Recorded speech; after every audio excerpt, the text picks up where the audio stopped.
போராட்டத்தின் போது கல்வீசி அரசு பேருந்தின் கண்ணாடியை உடைத்த வழக்கில் விசிக பிரமுகர் தென்னரசுவுக்கு திண்டிவனம் நீதிமன்றம் 2 ஆண்டு சிறை தண்டனை மற்றும் 5000 ரூபாய் அபராதம் விதித்தது.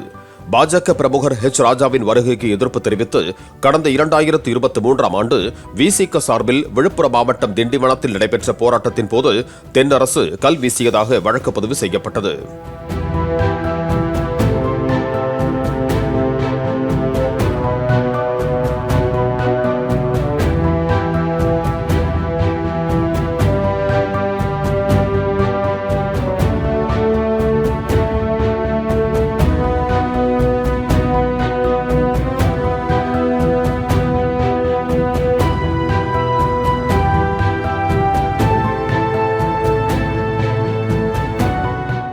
பிளே ஸ்டோர் மற்றும் ஆப் ஸ்டோரில் இருந்து பாலிமர் செயலியை QR கோடு மூலம் பதிவிறக்கம் செய்யுங்கள்.